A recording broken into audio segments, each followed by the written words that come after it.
ढक नहीं सकते, सूरज को हथेली से कभी ढक नहीं सकते, समंदर की लहरों को कभी रोक नहीं सकते, सूरज को हथेली से कभी ढक नहीं सकते, समंदर की लहरों को कभी रोक नहीं सकते। ऐ आसमां तेरी ऊंचाई पता है हमें, ऐ आसमां तेरी ऊंचाई पता है हमें, लेकिन मेरे बाबा साहेब की ऊंचाई कभी माप नहीं सकते, कभी माप नहीं सकते। एक और बिटिया के लिए जोरदार तालियां। वाह। सरलता, सज्जनता और विद्वता की प्रतिमूर्ति माननीय अतिथिगण और दूर दूर से आए हुए सभी माताएं, भाइयों और बहनों, मैं श्रिया प्रियदर्शनी की तरफ से आप सभी लोगों को जय भीम, नमो बुद्धाय। आज आप सबके समक्ष मैं अपने विचार साझा करना चाहूंगी। हमें से हर कोई सफल होना चाहता है, हर कोई ये चाहता है कि जिस पत्थर को छुए वो सोना बन जाए, जिस इम्तिहान में जाए वहां से सफल होकर ही निकले। लेकिन सफलता जिस कीमत को अदा करने की हमसे अपेक्षा रखती है, हम उस कीमत को अदा नहीं कर पाते।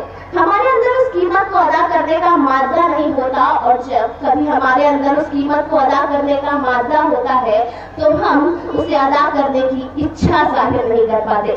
एक लड़का था, कोलंबिया विश्वविद्यालय में पढ़ता था।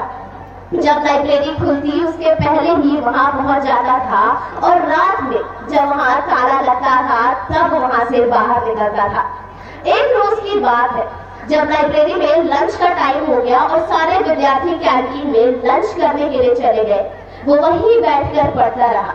पढ़ते पढ़ते उसने अपने बैग से एक ब्रेड का टुकड़ा निकाला और उसे खाने लगा, लेकिन ध्यान अभी भी उसका पढ़ने में था, खाने में नहीं था। ये जब लाइब्रेरियन ने देखा तो वो दौड़ता आया और उसके ऊपर चिल्लाने लगा, तुम्हें ये नहीं पता कि लाइब्रेरी में कैसे बैठते हैं? तुम्हें ये नहीं पता है कि लाइब्रेरी में बैठकर खाना नहीं खाया जाता। अगर तुम्हें खाना खाना है तो जाओ कैंटीन में जाकर खाओ।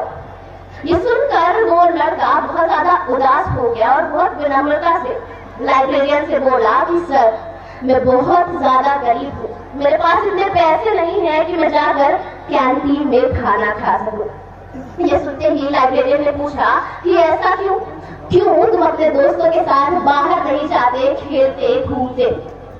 ये सुनते ही उसने जवाब दिया कि सर, अगर मैं ये करने लग गया तो मेरे मुल्क में, मेरे देश में मेरे लोग जो मेरा इंतजार कर रहे हैं उनका क्या होगा?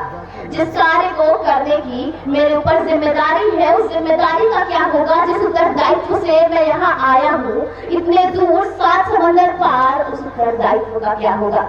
ये सुनते ही उस लाइब्रेरियन ने कहा that my friend, from now on you will have lunch with me in the canteen, यानी कि मेरे दोस्त, आज से तुम मेरे साथ कैंटीन में बैठकर लंच करोगे।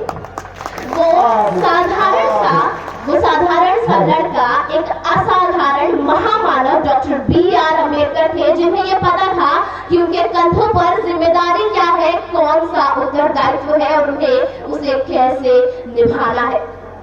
चलना है तो डटकर चल, चलना है तो डटकर चल, थोड़ा दुनिया से हटकर चल, चलना है तो डटकर चल, थोड़ा दुनिया से हटकर चल।